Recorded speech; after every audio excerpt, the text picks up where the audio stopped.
Recently, I picked up Cohen and Tate from the Arrow video collection. It's a movie that I had never heard of, um, but it seemed to have a big release and it seems to have a kind of cult following.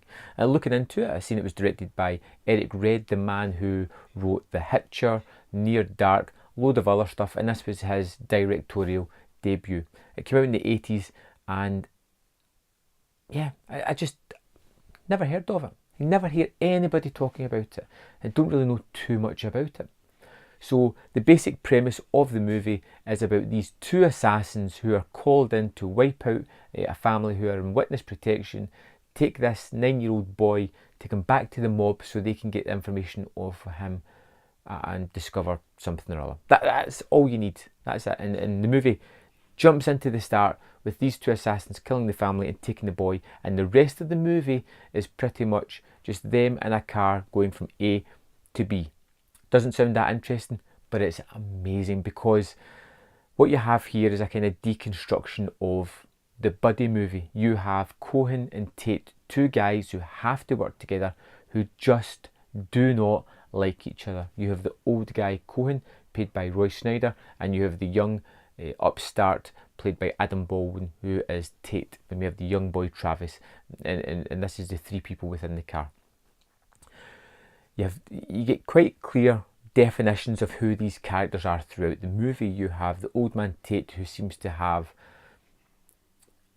he's obviously been doing this job for a long while. He has a way of working. He wants to be clinical, in, out, do the job with the minimum of fuss. And then you seem to have Tate, who is pretty much this bloodthirsty overkill monster who loves the idea of violence just for violence sake.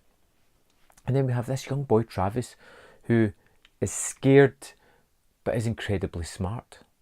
And that's one of the best decisions that the writer makes here by creating this character who does some unbelievable things for a kid of that age, but it never at any point feels as if that wouldn't happen, as if that's not true to the character. It's all plausible, it's all interesting, it's all fantastic. All the way through the movie, you have this young boy Travis trying to upset these guys, trying to change the situation. He is very aware of what is going on and has the measure of these two men almost immediately and starts to play them off against each other. He looks to escape at every possibility.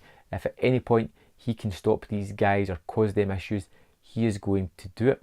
There is violence in this movie that is just in your face, bloody, violent, horrible, realistic, and it just perpetrates everything that's going on. These men are killers.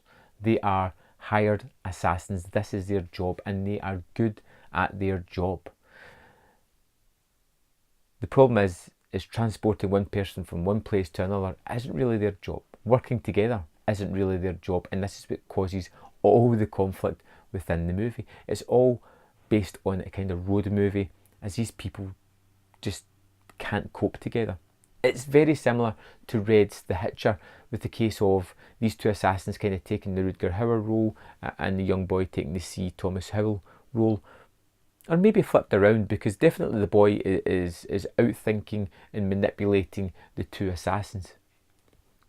I was blown away by this movie. It's a short movie as well, like about 1 hour and 24 minutes. It's a terrific transfer, and it's a tale that I didn't know where it was going, but I was just along for the ride. I loved it. I loved the characters. I loved where they went.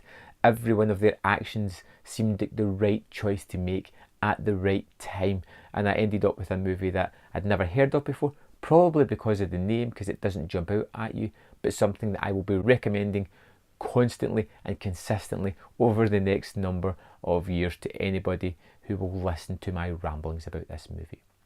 There is great performances, it is well shot, there is nice action set pieces.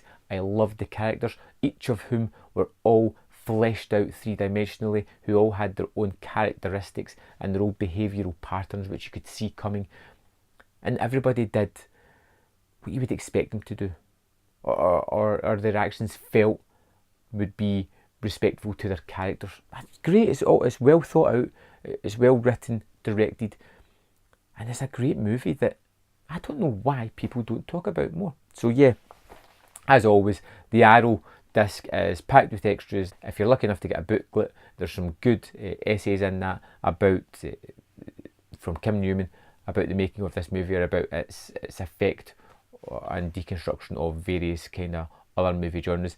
I think it's terrific. I've not delved into the special features yet. I've had a quick look at them, but I will be jumping into them very soon because I thought this movie was tremendous. Definitely check it out if you haven't already done so. I'd love to know your opinion on Cohen and Tate if you've seen it. So let me know in the comment box below, and I'll see you next time on Man vs Film.